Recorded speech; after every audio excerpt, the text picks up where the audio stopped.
Hey guys, Rory here, and in this video I want to talk to you quickly about the concept of alignment and how it's so important to understand to be effective at Brazilian Jiu-Jitsu.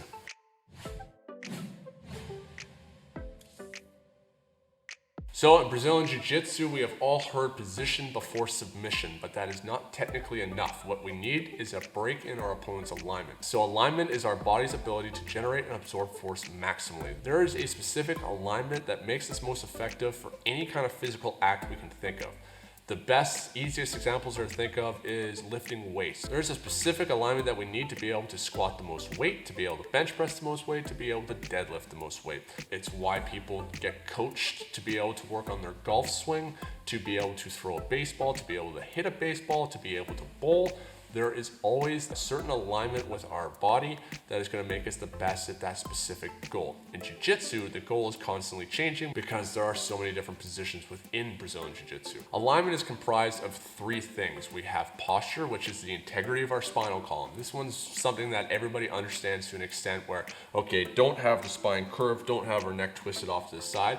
But another thing is also going to be the alignment of our chest and shoulders to our hips. If my hips are pointing forward, but my chest is pointing off to the right, then I've created a twist in my spine down at my lower back, and I'm disconnecting the kinetic chain of my upper body to my lower body. And so while I might think that I actually have pretty good posture because my spine is relatively straight and my neck is straight, I've actually twisted my spine down here. And so that's especially important in times where we're in bottom positions like bottom side control, turning to face our opponent, but our legs and hips are still facing up. That slight breaking posture is weakening our alignment. So second is structure, which is our effective and efficient positioning of our limbs relative to our goals. So if somebody is trying to pull my arm away from my body, then keeping my arm in super close is going to make me more effective and efficient at being able to do this, because now I'm incorporating my back and my shoulders with my arm. And then say if we're defending the arm bar, I'm going to need to actually put more resources into that. So by covering up my arm with my other arm and bringing my knee up close beside my elbow, I am now more effective because I'm going to be able to resist more force, but I'm also more efficient because none of my limbs have to work as hard versus the amount of force that it's going to take to hold back here.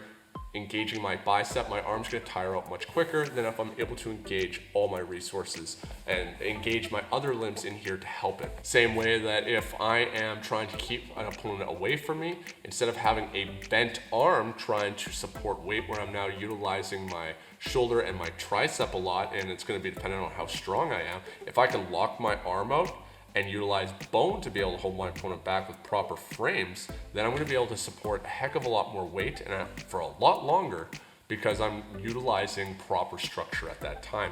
Structure is one of the more complicated ones to understand in Brazilian Jiu-Jitsu because our goal is changing so much and the position is changing so much.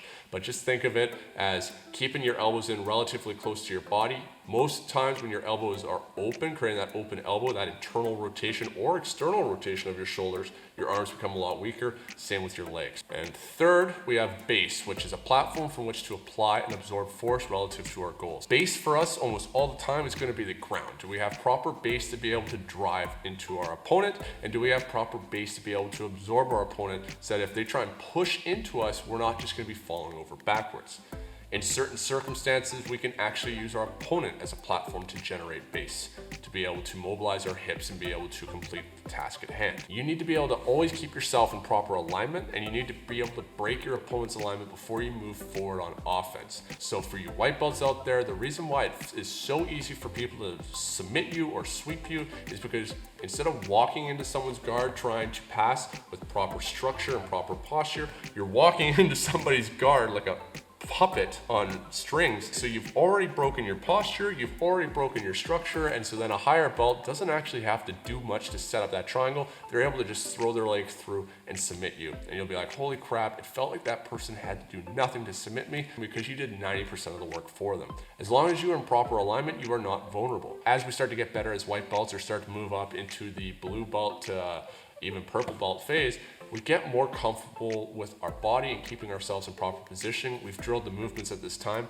However, as we're trying that guard pass, as we're trying that arm bar against our instructor or any other higher student at our club, we're having a hard time being able to be successful with it. You know how to do the guard pass. You've drilled it many times, but as you're attempting it, you feel like you have no chance of success. It's way too easy for your partner to be able to re-guard and shut down your offense. It's because you're not creating vulnerability in their alignment. You're trying to armbar somebody in your closed guard by just throwing your legs up.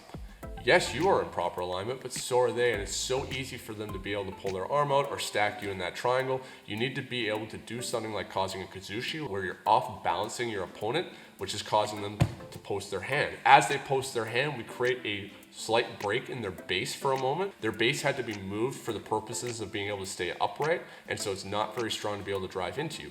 We're also creating some vulnerability in their structure because as their arm moves away from their body, there's now that space for you to be able to withdraw a leg and throw it over. So think of like an example like the hip bump to the triangle.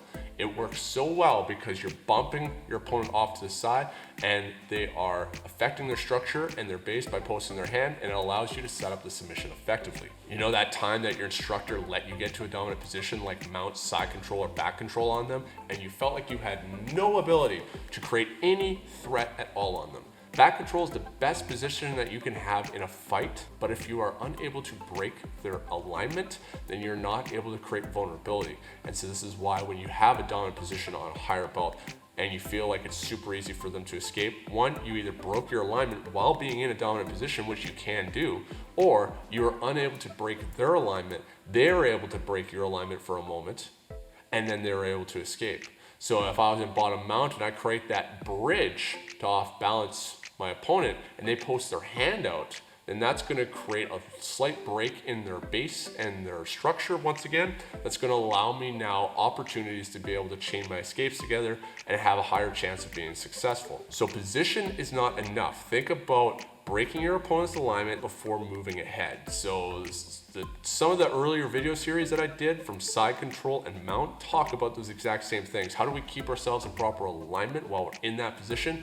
And how do we look at affecting our opponent's base, posture, and structure so that we're going to be able to be successful moving up a hierarchy of better positions or being successful at submitting our opponent?